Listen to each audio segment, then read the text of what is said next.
All right, MFs, the time is now.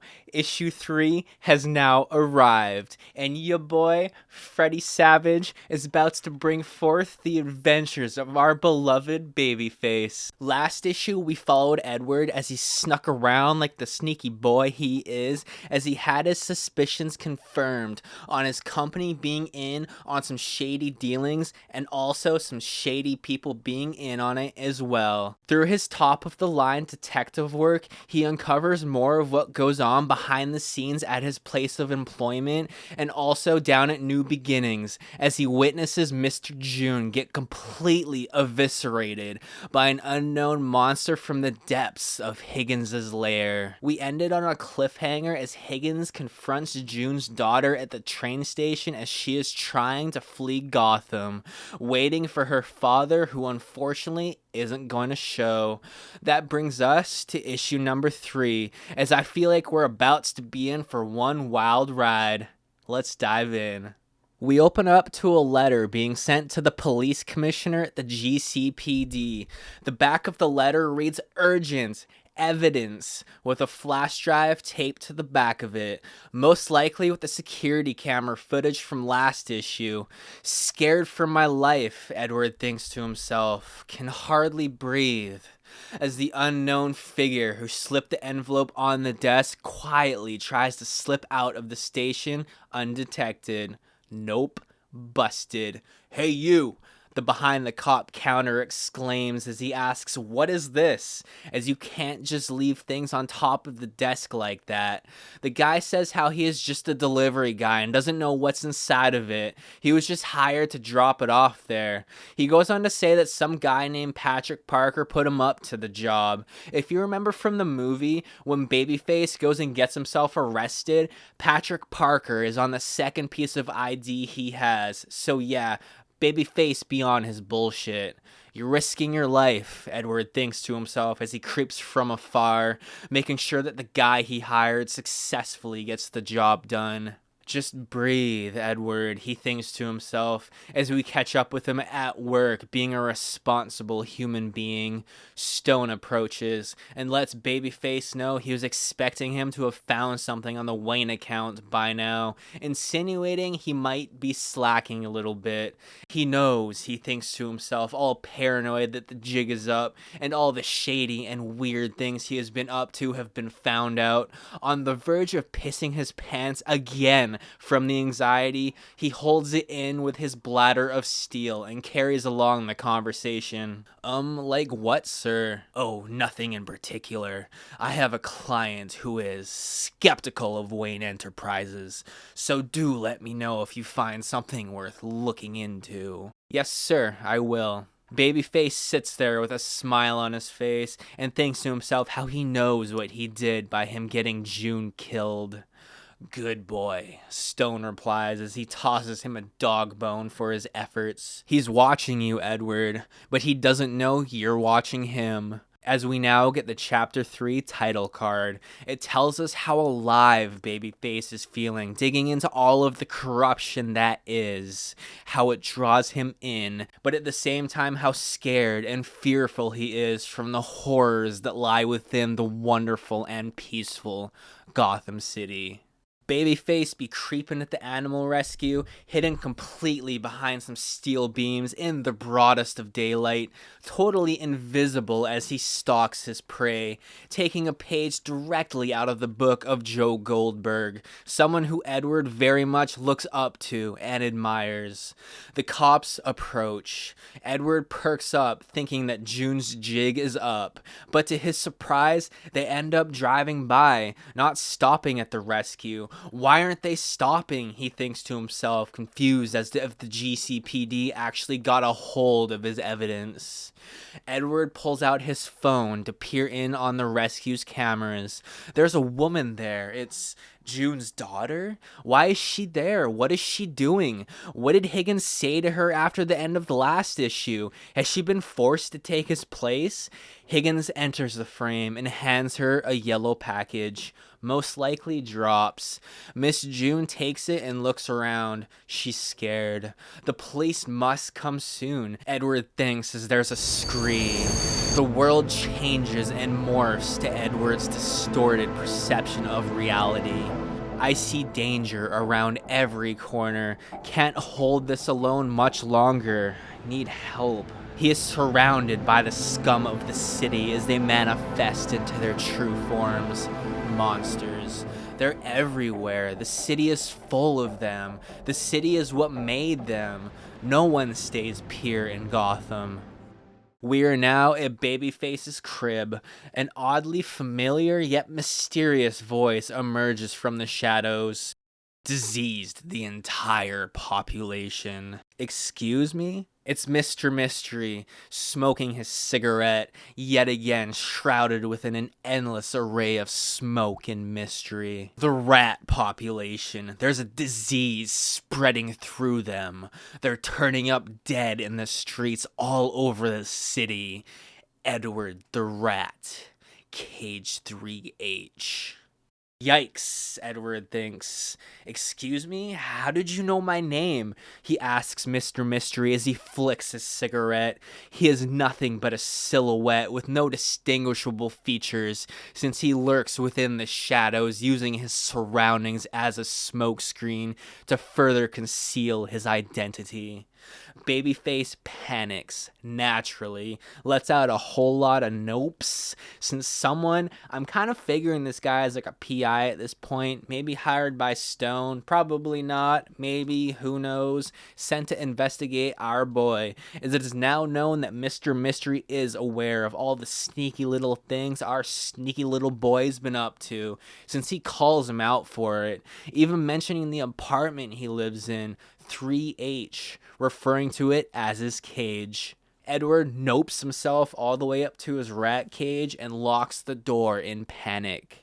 He knows now his life is in danger, as nowhere is safe for him anymore. I mean, at this point, I don't think anywhere is really safe from him either, since he do be spying on people and also breaking and entering any place he seems fit. It's like his favorite thing to do besides solving riddles. He looks out the window to see that Mr. Mystery is still there, looking up at him, sending him a message that even though he is sneaky, he isn't sneaky enough. He panics harder and tells himself to breathe, as he now sees himself as a child lurking within the shadows of his apartment to keep him company until morning.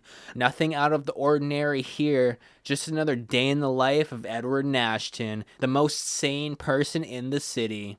It is now morning as he awakes from a night of hanging out with his shadow self. Wake up, Edward. Brush your teeth, Edward. Don't forget to eat, Edward. Don't chew on glass, Edward. Go to work, Edward. Be a good boy, Edward. Don't say anything, Edward. You're risking your life, Edward. It's been days, Edward. No one's coming, Edward. No one is ever coming, Edward. Shh. He tells himself to calm the F down from all of his internal racket as he concludes that the GCPD, in typical cop fashion, aren't going to do anything about his concerns. We catch up with Miss June and her baby as she tries to get some food down, grieving over the loss of her father and how their plans to escape Gotham forever will never come to fruition now that he's no longer with us. The dreams they once had are nothing more now than just dreams, so close to escaping, but now in the clutches of Higgins. An email rolls in. She checks it. The header reads, "If you want to know more about your father, click here."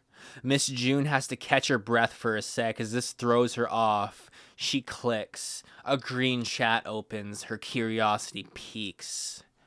"Who is this?" she types.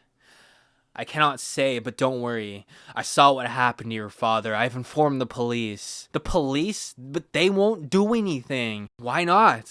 You fool, you could get me killed. Do not contact me ever again." She slams the laptop, ending the chat. That did not go as how Babyface planned, no sir, as he is now in a panic, not knowing what to do since he was so sure that he was about to give her the help that she needed to escape. He curls up in a ball on his bed, feeling nothing but stress and defeat. Nothing is working. Shadow Edward emerges from the desolate corners of his dark apartment to assure him even further that no one is coming, followed by him beating himself further into the ground of the L's he be taking. He is his own worst enemy. He flashes back to Gotham Orphanage and regains focus onto his computer screen. Just a quick little dissociative episode, trips out of reality for a sec. His sanity is slightly slipping, and when I say slightly, I mean drastically at an alarming rate. Shadow Edward emerges from behind to let him know once again, no one is coming.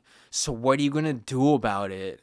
He looks up at his Batman drawing up above his computer to it telling him to follow the numbers, like the all-knowing godlike entity Edward makes Batman out to be. He thanks the Batman sketch for stating the obvious as he springs to action with all of his dark forces behind him to guide and influence him along the way.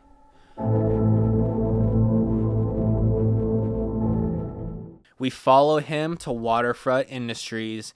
Edward is ready to sleuth and sleuth hard. He pulls out his lockpicking equipment and quickly reminisces back to his days of playing hundreds of hours of Skyrim, getting his lockpicking to level 100 with the boys, and picks the locks with ease. Just like the good old days, the boys would be proud. Hey, Edward, I'm proud of you, buddy. Me too, Jack. I thought I ought to say that. Oh, Sleepy Joe, can you shut the fuck up? You were talking shit about babyface behind his back not even 5 minutes ago. You're so fake. But I guess that's what it takes to be president. Hey, Donald, why did you even have to say that? And Joe, stop talking shit about people behind their backs. Babyface is a national treasure. But yeah, Edward, it's dope to see how far you've come since the good old days. I swear all you drink was Pepsi Blue. That shit was mid as fuck, but you seem to love it.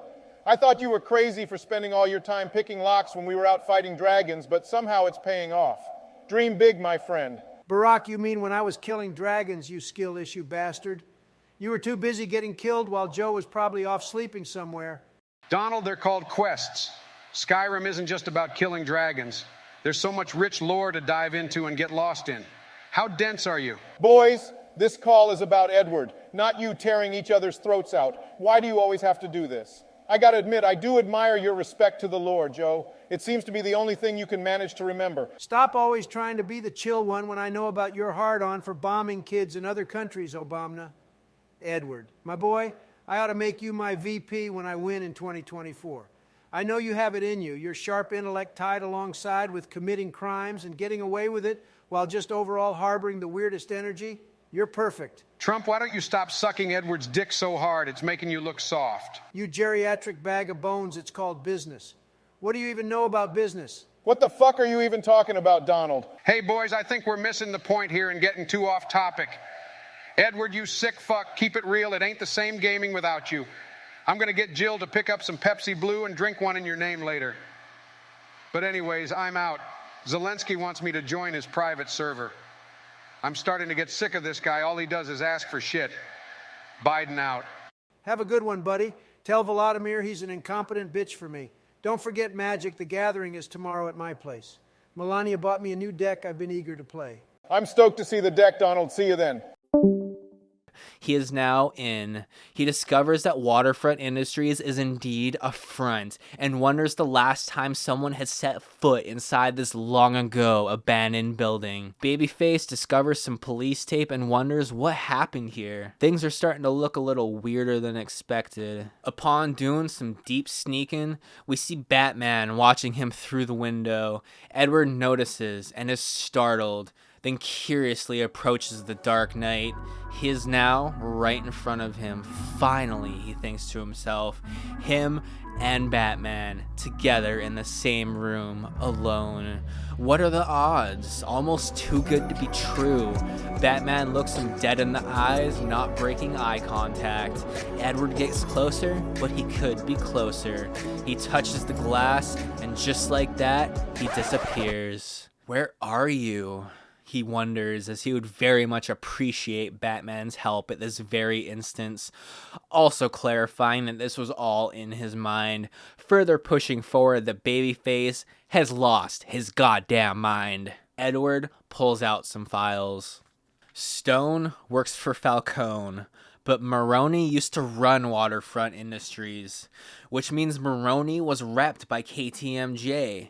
When he went down, they must have inserted a Smurf like Mr. June into ownership to keep the front going. Something meant to be dead is still alive. Suddenly, to Edward's surprise, a vehicle vrooms up, and our boy needs to vacate immediately. Or does he? He pulls out his binoculars and peers out the window to see Gotham Recycling has pulled up, alongside with a cop car. Of course it's Higgins, as he is handing a bag of drops to a cop, who I'm gonna guess it's Kenzie from Narcotics, the mustache with the not yet broken nose, as Babyface is cluing together that the GCPD is as corrupt as it gets and has a hand in with all the drops being peddled around town. It's now 11:32 p.m. and our boy is desperately trying to reach Miss June. Please answer, Edward, please. Miss June enters the chat. Who are you? What do you want? You were right about the police. I know, I can't do this. It is too dangerous. Goodbye. Wait, I need your help. There's a missing piece that I don't understand. I cannot help you. If I said anything, they would kill me. I have a baby. I am his mother. I must do everything to protect him so he doesn't end up an orphan as I have been made now. Then don't say anything. If I'm right, don't respond. Do you understand? Drops money is coming in to New Beginnings. You have been asked to log payments to a shell company called Waterfront Industries. You log these payments as varying numbers so that no computer or person would be able to track them. That money, which totals a $10,000 payment, is then sent from Waterfront Industries over to the renewal program as a donation. Your father was a Smurf, and now you are a Smurf in his place. You are being forced to clean this drug money in return for officially recorded employment that allows you to stay in this country. You make donations of dirty money to renewal to keep up appearances, to throw off the scent. No. Then why? I don't know. Who does? I don't know. We just do what they say. You and your father? Is there anyone else?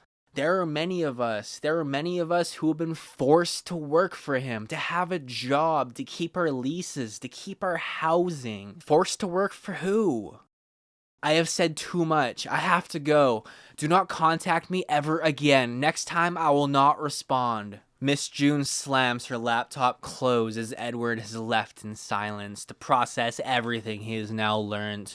Babyface is now at work as he is trying to figure out the puzzling mysteries behind Waterfront Industries. It's all just another piece of the puzzle, another brick in the wall. He's trying every single avenue available to him, but is constantly getting denied in the process. That is, until he signs into his trusty old Reddit server. You can always count on Reddit for feeding you the truth and nothing but the truth in your greatest times of need.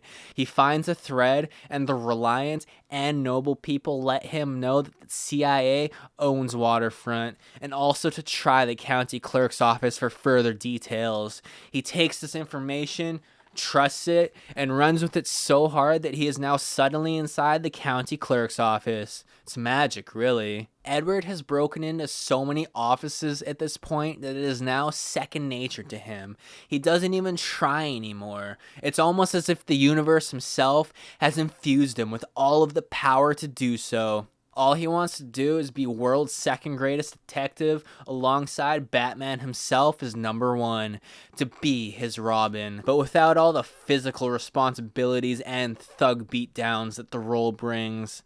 Much more so like his Oracle, where his brains are used for everything. Batman's guy in the chair, if you will.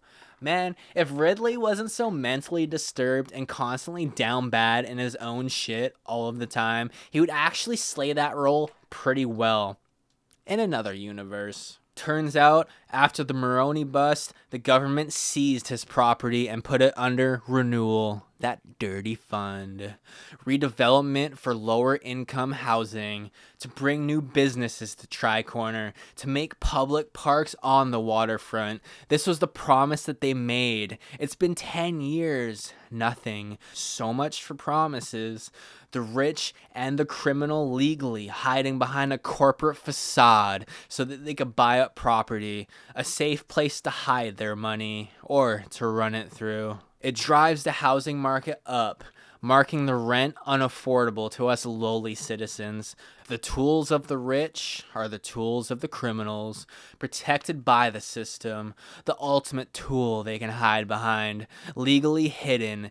There are only 2 people in the world who might know the hidden identity of an LLC, other than the owner themselves, the lawyer who created the LLC on their behalf, or the accountant that did. Babyface now just needs those records, and that is just what Babyface does. Digging through some records, Stone approaches. Edward closes the cabinets and creeps from behind, insinuating that he may have found something on the Wayne account case he put him up to. Stone's curiosity piques. Edward says he has found nothing concrete yet, but he has questions, lots of them. He noticed some anomalies in how the company pays Bruce Wayne and asks his permission to dig deeper into it. He just needs to get his hands on some past records. Stone isn't surprised to hear about his suspicions on Bruce Wayne, saying that people who hide have reasons to hide. Edward agrees. I mean, some people just like to live privately and not in the public eye, especially after losing both of their parents at such a young age, but yes, Stone, go off. He proceeds to tell Edward he will get him access to those records. Hells to the heck yeah!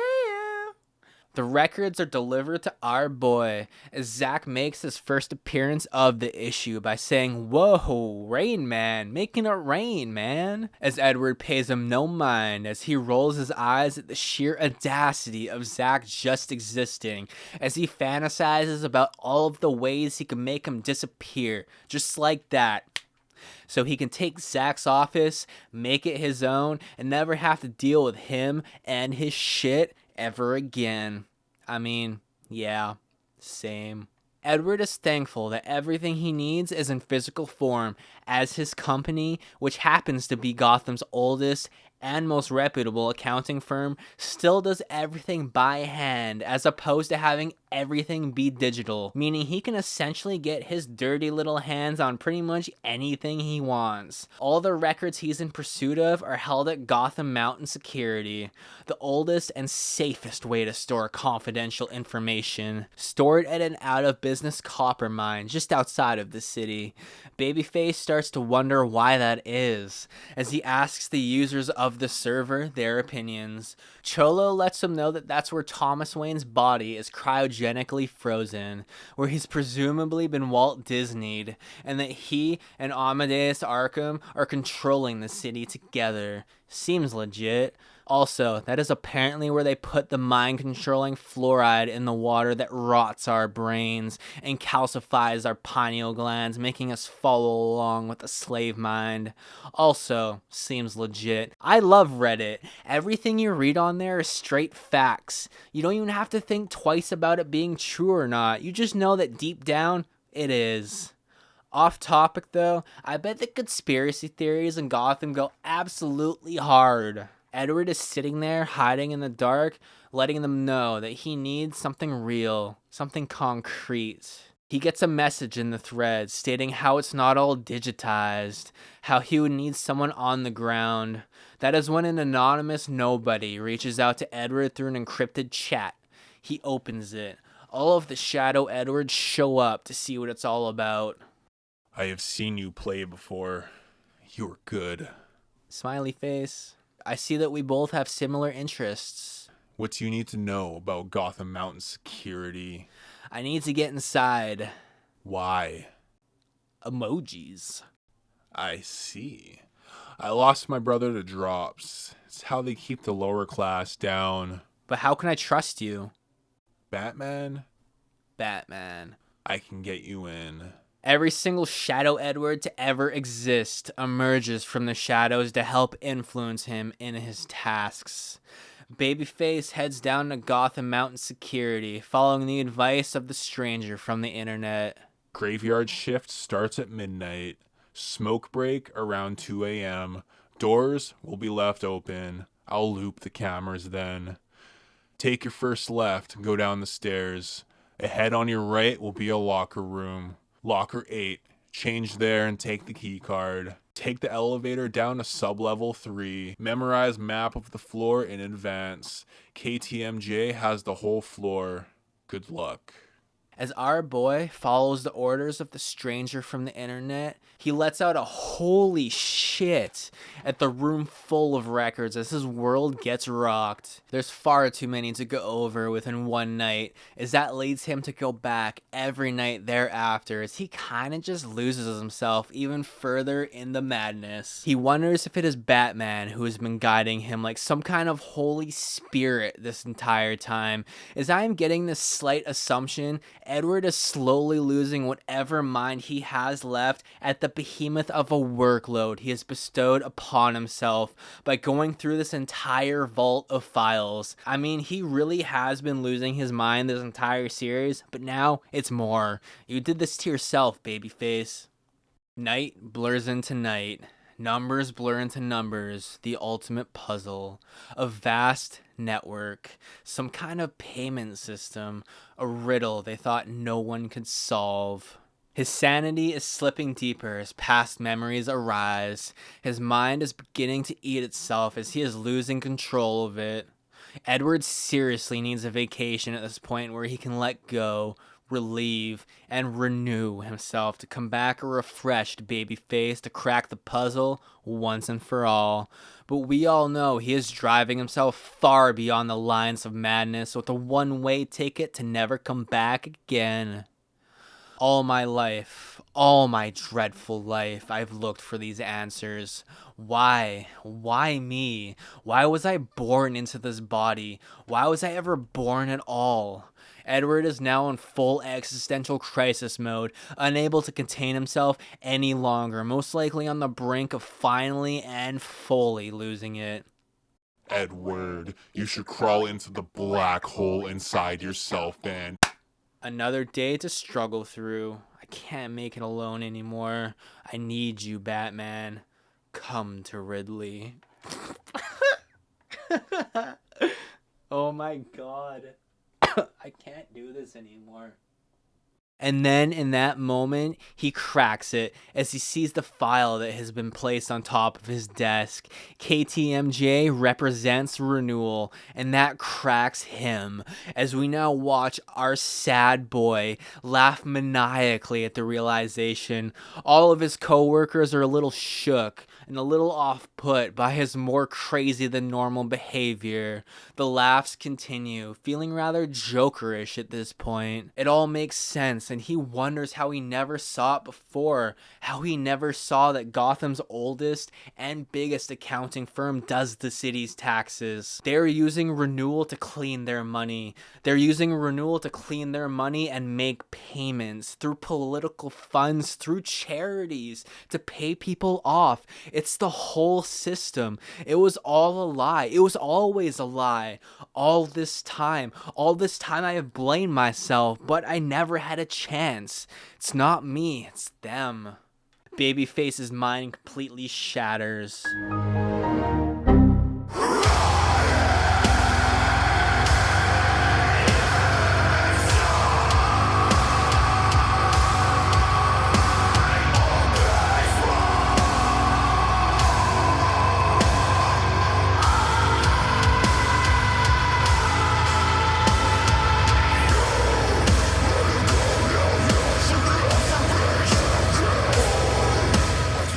The code has been cracked. The riddle has been solved.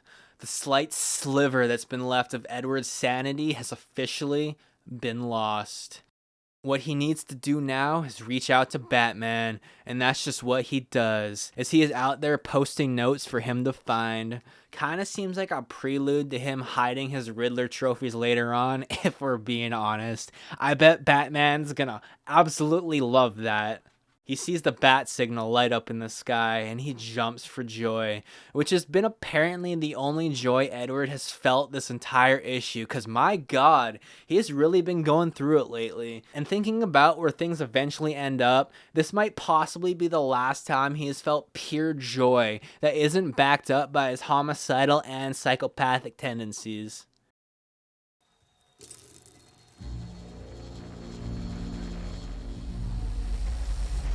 Friday, July 16th. My life has been a cruel riddle I cannot solve, suffocating my mind, no escape. But then today I saw it, a single word on this ledger. Sitting on the desk beside me, renewal. The empty promise they sold to me as a child in that orphanage. One look inside and finally I understood. My whole life has been preparing me for this. The moment when I would learn the truth, where I could finally strike back and expose their lies. If you want people to understand, really understand, you can't just give them the answers. You have to confront them, torture them with the horrifying question, just like they tortured me. I know now what I must become. Sheesh, man, this issue was dark, but damn was it good. All Babyface did was sleuth some more, and lose all of his sanity in the process. What a time. R.I.P. Edward Nashton as we knew him. He's been walking that fine line between genius and crazy, ready to just full on commit and do a cannonball into the pool of crazy. The absolute depths of insanity. I don't blame him though. Figuring out after all of this time that the company he works for, the place that pays his bills, is behind all of this renewal tomfoolery, bro, I would be well on my way to my own fully fledged villain arc as well, with no chance of ever returning from that.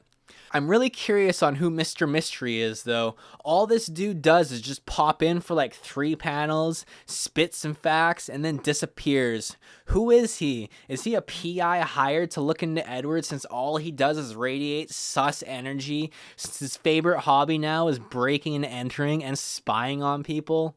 Is he a figment of his imagination since Edward is hallucinating these days? Or is he just another Gotham crazy? I need answers, and answers are coming in another couple of months. So with that, I'm going to wrap this up. My name is Freddy Savage, bringing you the Riddler, Year 1, Issue 3. Hope you enjoyed, and hope you have a good night. Hey, is this call still going? I lied to Zelensky and told him I was going to lay the pipe down on Jill, so I had to leave our private call. I can't stand that guy and wanted to be back in this call with my boys. I'm surprised he bought that, considering you haven't been able to get it up since Hunter was born, you old bag of prunes. That's a skill issue if I've ever seen one. I don't know why you hang out with him, Joe. He's a bad influence on you. Donald, myself, Edward, and Freddie are probably the best people for you. Yo, did you say Freddy? What is up, my guys? I'm finally here. Honestly, this video took me forever to make. Oh boy, Freddy is here. You boys down for a game of Magic: The Gathering? Only if I get to be Dungeon Master this time. Joe, what the fuck? This happens every time we play. I don't know how many times I have to tell you that this isn't Dungeons and Dragons. You sleepy Joe, I swear your mind has slipped further than Edward's at this point. May he get the help he needs. Not you, though. Keep slipping, buddy. But shall we meet at Freddy's in half an hour? All right, Bet. I'ma bring my dark deck. You would, Barack. What the fuck does that mean, Donald? What are you trying to say? Death Touch and Lifelink are my shit, and I love vampires. It doesn't get deeper than that. I'ma wreck your shit, Obama. Yo, boys, we'll settle this at the table. Chill. I know Donald's bringing that fire deck. But yeah, see you guys then. This one's for Edward. Don't forget the Pepsi Blue.